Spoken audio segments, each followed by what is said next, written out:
And we're live. This is the Nonlinear Shenanigans with Perry, that's me, and Anshar, that's him. And what we're doing here, this is the Nonlinear Shenanigans of the Octopus movement. Basically, it means Perry and Anshar are just having fun. Anshar and Perry are having fun. Who's Anshar? Anshar is the VP of critical thinking, whatever that may be. And I'm the founder of the Octopus movement. And we love nonlinear thinking. And Anshar, today, there's a whole happening at the UN for the CSW 70 about women's rights, kids' rights, and they asked the Octopus movement, what can we do with nonlinear thinking and the social development goals, sustainable development goals, SDGs. I hate that word, SDGs. And um, I made a speech, I recorded it, and it's happening as we speak. So I'm here, but I'm also in New York today. How are you, Ansher? I'm doing fantastic. I'm really excited to do that Yale lecture tomorrow. So that's going to be really cool on the power of thinking differently. Very What apropos. what what is that? The power of different thinking. Why did they ask? Let's go first to Yale. Why did Yale ask Anshar Seraphim to talk about that?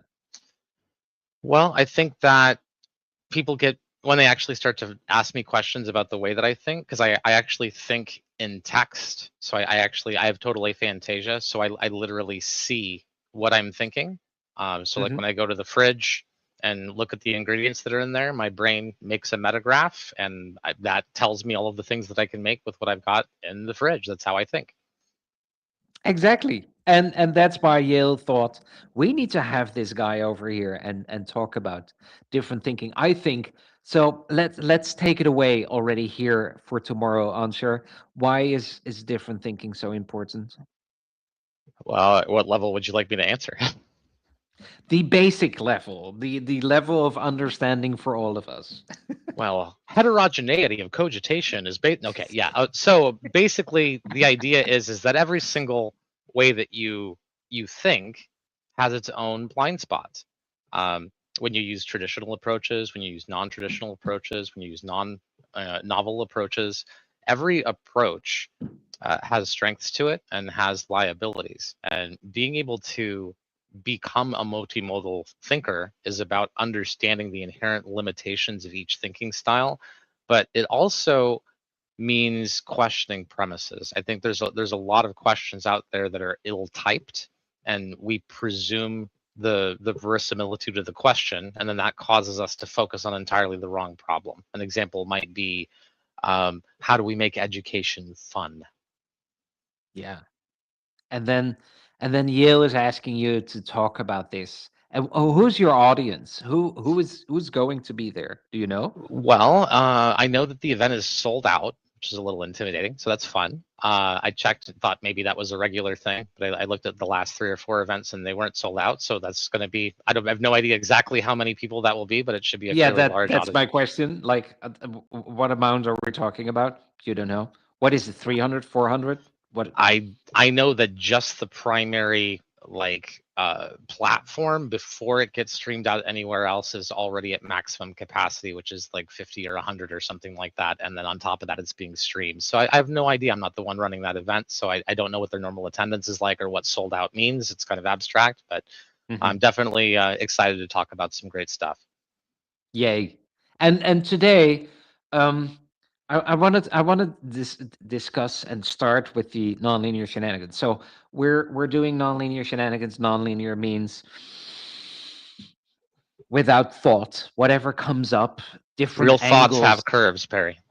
Yeah, exactly, answer. So that's the nonlinear. And the shenanigans is having fun. Last time we talked about very serious stuff, and today we want to talk about less serious stuff. So if you're listening to us and maybe you're on LinkedIn or YouTube or whatever, and you're seeing us and you're thinking with us, so if you have a topic that you want us to discuss, it needs to be fun though. No heavy politics kind of stuff, fun, then we're happy to discuss with you. So if you're listening, and Mick, I see that you're already here. If you have any ideas, let us know. But I wanted to start with the octopus because I just had this wonderful meeting with a teacher of NASA, and it was so cool, and we were talking and talking about all kinds of things and neurodiversity and education and what's happening in the world and whatnot. And then and just at the end of the conversation, he rolled up his sleeve and he showed me this huge tattoo on his arm, and it is an octopus. And like, what's going on? Why do you have an octopus? And he told me that he read this book, Other Minds, which is very interesting to read, and he was so grabbed by the intelligence of the octopus and how it works and how it's all interconnected, and he just had to have that octopus tattoo. And I thought, well, let's start with Do the you know what octopus kind of octopus it was? on his arm. No, Yeah. Was it like no, Octopus I vulgaris or? no, I never asked. And there is this wonderful book of Simon Montgomery, and I met her one day. Simon Montgomery wrote this book about the secrets of the octopus, and it's so Such a great author, beautifully, by the way. yeah, and she is quite a character. She's so interesting, and it's fascinating to read all about these beautiful dangerous octopi. I found Soul of the Octopus is really really impactful, just because it was the way that the narrative was constructed. Not only did you get to learn about the different thinking styles of each one of the organisms encountered, but there was all these great corollaries drawn to like philosophy and art, science. It's a big deal.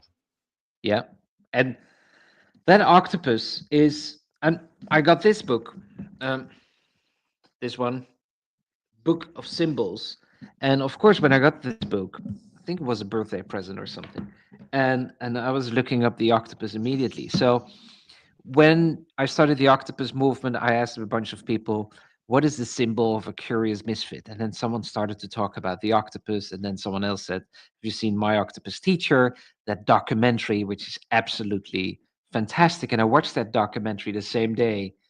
And I saw this movie maker who was in a burnout and went back to South Africa and was a documentary maker, and he was in the ocean every day to cool down, to quiet his brain. He went underwater to quiet his brain and to get rid of that space of burnout and stress. And he ran into that octopus that he saw every day, and he learned from the octopus. And when I was watching the documentary and afterwards, I was thinking, this is exactly what I mean with nonlinear thinking. And then I got this book, and listen to this. I love that. It's explaining about the octopus, and the octopus brings together extremely negative and positive attributes. A paradox that expresses the hidden connections between chaos, emptiness, and the ordering capacity of the psyche. When I saw that, when I was reading that in this book, I was thinking, how lucky can someone be, right? To have to just ask a group of people, like, what is the symbol of a curious misfit? Someone says octopus, then someone else started talking about octopus. It's so nonlinear. And then you read this, and then from a retrospective, I'm thinking it couldn't have been a better symbol. It couldn't have been a better animal visual on what nonlinear thinking is. So why do you what is in your mind as a critical thinker, Anshar, what makes it so beautiful to talk about the octopus and to see the octopus with regards to nonlinear thinking? Well, I mean, even with Octopus vulgaris, you've got about what 500 million neurons, and 300 million of them are distributed in the arm nerve cords rather than centralized. So it's a great metaphor for decentralized intelligence. There's that sense of things acting locally, but as part of a larger systemic whole. There's like the nerves for their suckers form like a topographical map that they can use to be able to sense and navigate, so they don't have to rely on one sense. They're Because of that decentralization, they have the ability to do advanced planning with multiple senses. So whether that's opening a jar to get food or manifestations of personality, I think that one of the things that really works for the octopus So I know that there was a study in I think it was 2024 in Nature, Ecology, and Evolution, um, that they'll actually integrate with like fish species, like the Hmm. goatfish, and they'll use them in that pack to hunt. They'll leverage teams of other organisms, even though they're solitary creatures, with basically using the fish as an extended sensory system by watching their behavior. Um, but it's not just an intelligent creature; it's an embodied contact-based intelligence. You know, their ability to let them taste by touch. I think it's a good metaphor for this idea of synesthesia, of taking in one sense and perceiving it a different way. You know, I experienced that with autism, and that octopuses experience that as part of their actual sensory life. So there's just so many cool hidden things about them, and that's before you get into some of the bigger metaphors that we use about cognition and all of that. And changing colors and changing shape, right? And all these little suckers, and that they regrow an arm when a shark bites off its arm, and they just create a new arm. And in this book, and I'm curious how you think about that. So in Other Minds, in the beginning, somewhere page 80 or something, they're explaining about how the octopus takes the decision to remove its shell from itself. So it used to have a shell on its head. Looked really weird. Maybe I can find a picture here. Very strange how that looks. But they decided to remove that shell, which in the beginning was even more difficult. I don't know if you can see it. Look at Hmm. this, like a cone on the head. That was the shell of an octopus. And then they decided, you know what? Let's get rid of that. And that becomes more, then we become more vulnerable and it's more dangerous.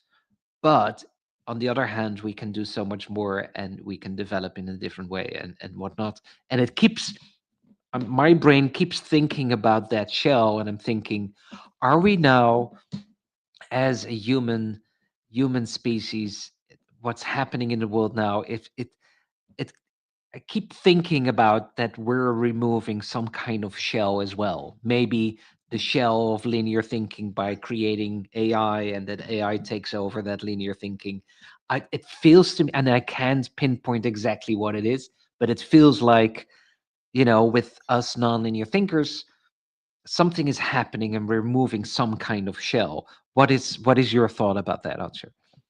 Well, I mean, genomics work really has pointed to the idea that colloid novelty is mediated in part by genome reorganization, the ability to literally adapt, um, almost in an accelerated way. You know, when you get into intelligent creatures, if you look at just the history of, like, the Canis lupus, the wolf, and the amount of generations it took and the amount of time it took for us to create so much genetic variegation, that's because intelligence was involved. So it really kind of goes into that same direction when you look at the unusual expansions and protocadherin rich gene clusters, and the way that octopuses are able to reorganize themselves, adapt, mimic other organisms. I think that there's a lot to unpack there, and I think it just goes to show that once intelligence goes onto the table, um, it really starts to redefine everything else in the biological space. It's just as much as it did for us as humans. Yeah, and what do you think? How can we, as human beings, become more vulnerable? How would that look like? Because there's always there's always something to say about vulnerability, that it's very positive. Well, challenge Vulnerability is transforms you. That's what epigenetic and genomic ideas are all about. Is that if you're willing to put yourself into environments where you have to adapt to thrive, uh, Mhm. that you will. And I think that's the lesson to be learned there, is we have that temptation to surround ourselves with like minds, the same voice, the same opinions. But it's only by putting ourselves in adversarial situations that we can provoke growth. Yeah. So do you think we can become more vulnerable, that we can grow a little bit more? How would we do that? What can happen in the world today, on a positive note, on a relaxed note, but what is that vulnerability looks like? Well, If there's you this can give semantic advice, how do we do that? connotation about vulnerability, and I think that people have been hurt, for example, have a negative association with that word. But the idea is that if you don't allow yourself to be vulnerable, you also don't allow yourself to be cared for. Hmm. There's an inherent idea behind giving someone the ability to add value to your life means that they have the ability to subtract it. And I think that it draws attention to choosing the right ways to be vulnerable with the right people. Yeah, because that is of course always very difficult in, you're saying with the right people, but you don't know what the right people are to be vulnerable with. You will find out very fast if it's the wrong people, probably, right? But how do you do that? Is that a gut feeling? Is that something else? How I do you mean, know when there you are can be ways. vulnerable?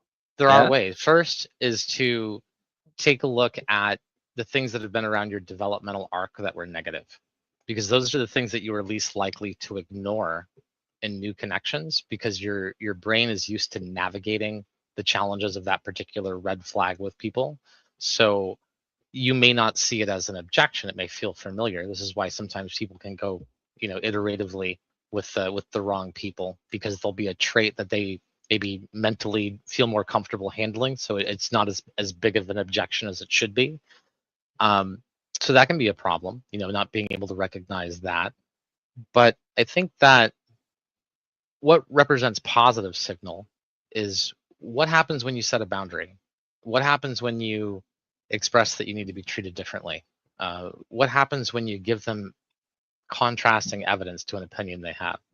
I think that just as challenge is what shows your own personal growth, you want to see people that respond positively to challenge. I think that's the biggest green flag that you could probably get from other people. Yeah. You're so right. And I hope, this should be a fun shenanigans, but it's so important to see the response of people, to see you developing yourself and how they respond to that, right? And it's being with the right kind of people. And it's difficult sometimes, but to be vulnerable and to open up and to set boundaries and to ask for help and whatnot.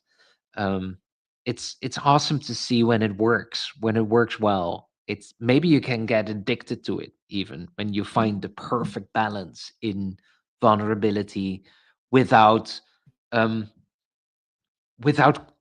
complaining all the time. You don't want to be, you want to be vulnerable but in a strong way, rather than vulnerable and complaining about everything that's happening in your life. Well, it And comes down to also how you perceive negativity. Like if you see yourself get hurt, let's say, it could be signal to you that you need to reordinate all of your boundaries and all of that. But really, if you're authentically entering into connections with other people, as long as they're the right people, um, I think of it like grief. Like grief, yeah, it's not a fantastic thing when you have to process grief, but it's also signal that you were loved and that you love someone. Because if you don't have a connection, then you don't experience grief. So grief should be a badge of courage for grief should actually. be a bitch, right? I know you don't want me to say certain words in this podcast like last time, answer, but grief is, I love how you say that, right? If grief is difficult, then grief is beautiful at the same time, because then there was something It's a profound, mark of your character. right? Yeah. So I think it's the How same with about how vulnerability. If about you if that you for lament different it, thinking? yeah, if you lament pain, you have to always grow from it. And it's all about the story you choose to tell yourself too. It could be a story that you tell yourself about how you didn't protect yourself enough, or it could be just refining signal for what it is that you want. I think the stories that we choose to tell ourselves are very, very important, because it helps form our belief systems. Okay, here we go. Unsure. I let's take the grief idea. I love that. Okay. There's only grief when you truly loved someone. Hmm. Otherwise, there's no grief. It's so simple. So grief, all of a sudden, with that awareness, turns into something else. and you can hold it, you can move with it. And by the way, I think grief is very nonlinear. It can appear at the most unexpected moments. That's how I experience it. Um, but with that knowledge, you can dance with grief in a different way. So let's look at um, worries. When you're worried about your job, a lot of people are losing their jobs. A lot of freelancers are losing new contracts. It's difficult. Is there a way to see that as well as how you look at grief? That grief is there because of love, Well, yeah, and the you can invert it. You can invert it. I mean, go for it. just as grief gives you signal on not only that you loved, but what you value in your life, right? Because that could be the strongest signal of all, that you need more of what you lost with that connection with that person. But when you're looking at something that doesn't work out, let's say you're aiming at a particular demographic of people or something like that, with a business, that failure isn't about you. It's about how you're connecting to them. It's that their needs are changing and what's satisfying them is changing. So I've always seen entrepreneurs make this mistake where they try to sell themselves, which is a really strange way to go about things, because really what you want to do is you want to find out who it is that you want to help, what is it that they need, and then how is the way that you do it better, special, different, unique. It should be about them. And if you're chasing leads and they're not coming up, then you're not in true connection with what that person needs and how you're able to take care of it. I think it's an opportunity to get higher signal about what it is that you're on. Where's the value? It's not just the features, the list of things that you do. It's the Mhm. actual benefit specifically for those people. And when you can connect to that, I think it solves itself, because deals are people. Yeah, very cool. So when things are not going well from a business perspective, it's not about you. It's about the connection. What are you doing, right? And um, here we go. CJ is asking, can we talk about the difference between voluntary and involuntary connections? What do you think CJ means by that, Answer? Well, there are people who have their fingers in your life that you have less choice over, whether it's family or maybe you're stuck in a system of people that are thinking or behaving a certain way. First thing is to find out, whether or not you're able to set some boundaries. And real boundaries aren't about um, something for them. It's Yeah. you deciding how you want to be treated, and if that doesn't happen, coming up with what you're going to do in response. When you communicate a boundary in a healthy way, you're not really waiting for any signal back from that person, except for the fact that you're communicating to them that that's your boundary and this is what's going to happen if it's not followed. Um, that can work sometimes with family, even though it may sometimes mean you need to distance yourself from people.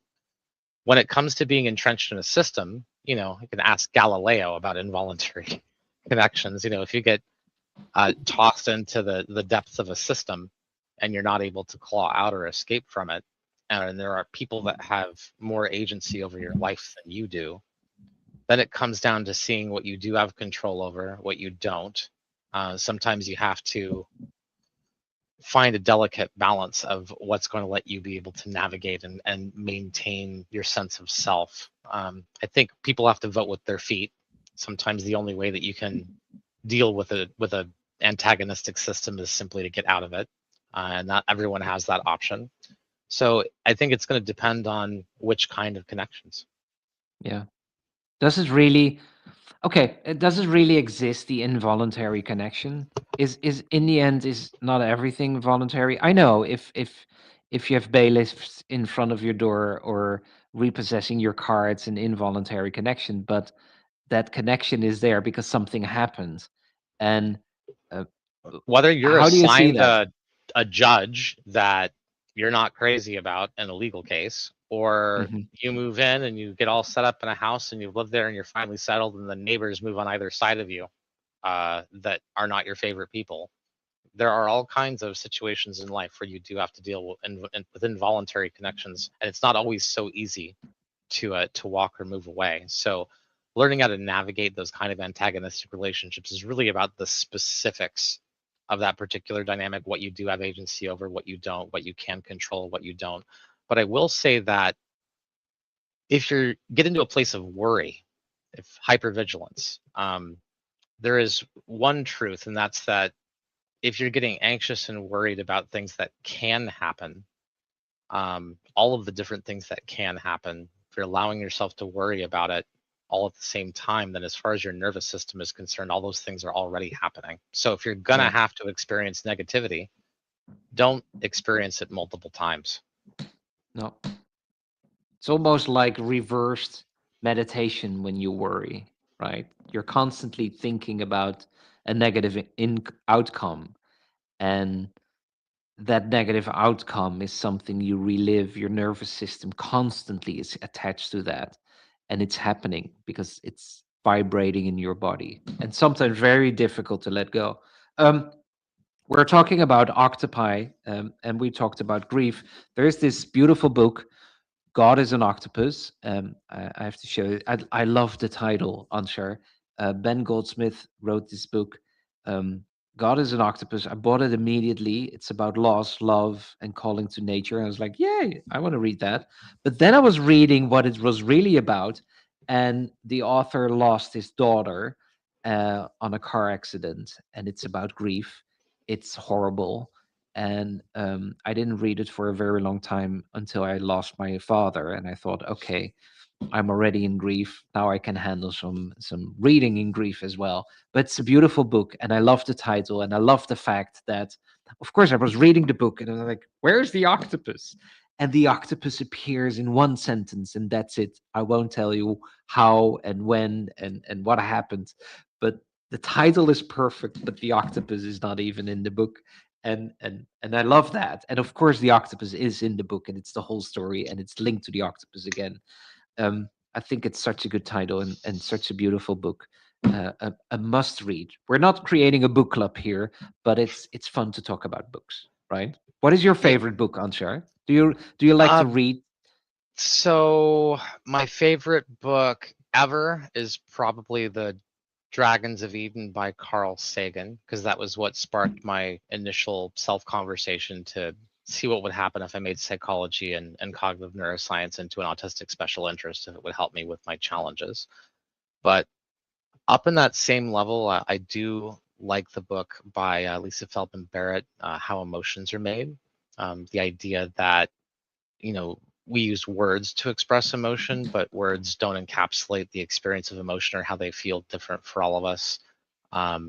There's so many great books out there. The most interesting one I read recently was nonfiction, so I don't know if anyone's too fascinated by interplanetary magnetohydrodynamics, but I was coming up with concepts for an alpha generator and thought, it would be kind of cool to see if we could use magnetohydrodynamic forces to generate current if we're going to train an AI platform in cislunar orbit. So that was the last book I read. Evolving Minds, Emerging Gods. That one was good, talking about the neuroscientific principles behind how cultural anthropological models of religion and belief erupt. There's so many good books. I mean, heck, we just had Jeffrey Brown with on cognitive writing. That was a phenomenal book. Yeah, that was cool. And we had also a brain lunch with Anthony Seton, who wrote the book Nomads. I thought it was fascinating as well. It took him 6 years to write that book. So difficult to write about nomads because there are no monuments of nomads. Nomads are not making any monuments, and history is primarily Thinking based on fast and monuments. thinking slow. I like a lot of Pinker on semantics. There's so many good texts out there. Navarro and a few others have really good treatises on body language. You know what we should do? We should make a book list on Amazon or something like that, and link that to the nonlinear shenanigans. I'm sure that when people are listening to us, they're like, "Oh, we want to see the list of nerdy books of Anshar," and also start reading these books. I can I think recite a all lot the of people. ISBNs if you want. I think a lot of people will be very interested in that. Let's do that, right?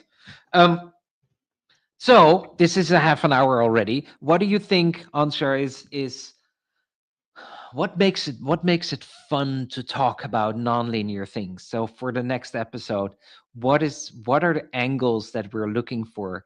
What how do you think we can explore more nonlinear shenanigans in the world, and how can we take that to our next episode? Well, I mean, there's a lot of interesting topics that are out there right now that weren't out in the space before. Everything from, LLM psychosis. What's the danger of having a yes man in the form of LLM, and what can it do to people's belief systems? I think that talking about adversarial dialogue, like reverse debate, um, people haven't made a lot of space recently to be able to actually stay in the same room and try and work out their differences when they have belief systems that completely separate them. And I think one of the things that we've noticed in the last half century is moving away from people being able to sit in the same room that disagree with one another to us all hitting a red ignore button and canceling one another. So I think an invitation of dialogue, That the ability to happens a reverse lot, positions, right? you Wow. know, That would be there's that, so that would be much. a There's so much topic fun I right would there. love to talk about. Is that, just can't press the cancel button. I don't like you, what you're saying. I'm canceling you. And I think also what is happening is that people love to say, I'm canceling you. I'm pressing the button. They're not just pressing the button, but they have to express themselves to say, I don't agree with you and I cancel you now. It's a weird phenomenon, Well, I we think. should show them how it's done. Maybe you and I should find a position that we disagree on, and then we should learn about each other's positions and see if you can argue my position and I could argue yours and see what we learn from it. Okay, shall we do that next episode? Then we That could be find fun. Got to something. figure something we disagree on, though. Oh, that's easy. We will figure it out. We have a whole week to think about that answer. We will find something that we totally disagree on, and let's talk about that and see what happens, and see see how we cancel each other or not. Sure, let's do it. Thank you, everyone. This is Nonlinear Shenanigans with Anshar Seraphim. He is the VP of Critical Thinking of the Octopus Movement. I'm Perry. I'm the founder of the Octopus Movement, and I'm having so much fun with all these beautiful nonlinear thinkers from all over the world. And I love it that Mick is always here, Anshar, when we're online, and when I'm doing live interviews, Mick is there as well. So, I like yay. mixed ideas too for a new episode as well. We'll probably talk about that, brainstorm on that because that could be a lot of fun. Yeah, we talk about failures. Oh, that's easy. Talk Well, I about mean, we could talk failures. about the fact that Colgate made a line of TV dinners and didn't sub brand out to remove the name, so no one tried the good food because they all thought it was going to taste like toothpaste, Toothpaste. or what it was like marketing the Chevy Nova in South America when Nova means it doesn't go. There's all kinds of Or great lessons to learn. and talking about mistakes. So 2 weeks ago, I was in a hospital. I was not feeling well, and blah blah blah blah. And I came back home. I was like, oh, I need to organize something because we're doing a huge project with education, and I'm going to send an email to all the members of the Octopus Movement. So I used the Google group, and like, oh, I need to tell you about something so exciting, and maybe you want to sponsor, you want to be involved, and it's education. It's about kids. It's about nonlinear thinking, neurodiversity. And I made a mistake in the settings of the group, and I've never used the group. I always use other systems, and I made a mistake. And it's fascinating to see what the responses are when you make a mistake. A lot of people get very upset. Also, some people very nice, calling me immediately, Perry, you made a mistake in the settings. You need to correct that now. Otherwise, people are constantly sending emails to everyone. Yeah, we make mistakes, people, and we don't do it on purpose. And be kind, give each other a little bit of space. And yes, I make stupid mistakes every day. Not every day. I hope not every day. Unsure. Do you I try to make make the smartest mistakes possible so that I get even more signal from my torrential failure. exactly? Well, I'm on a yoga ball, so that's why I'm constantly moving. It's good for my system. It's good to recover. Tomorrow, Ansher will be live at Yale, talking about different thinking. I'm going to be there. I want to see you in action, Anshar. A lot of people will be there, and a lot of people can see the recording. We will share it in the Octopus movement as well. Thank you for being a founding member, Anshar.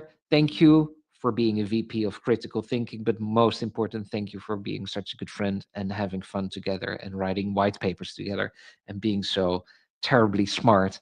And thank you for being a good friend. Well, thank you for being an amazing inspiration to a ton of people and being willing to put up with the non-stop mental stress of trying to connect people all over the globe and dealing with difference of opinion and communication styles and a whole bunch of people thinking that they want to be the chef in the kitchen at the same time. I think it's been a fun experiment in learning how decentralized intelligence actually works, and I think that's one of the coolest things about that process of failure learning. And Yeah. it's been a lot of fun to be around here this whole, what is a half decade now. 5 years, Anshar. Can you imagine? Wow. And I'm looking forward to the next 5 years. And I know what's coming up. Indeed, a project with education, but also other things, and LLMs, and nonlinear thinking, and linear thinking, and AI, and some climate change things, and awesome things. Thank you, Answer. See you next week. Thank you, everybody, for being Can't here. wait. Thank you, Mick. Mick, thank you. CJ, thank you. Thank you for everyone for being here. Bye bye. And reach out if you have any suggestions for us, ideas. Info@theoctopusmovement.org. Goodbye.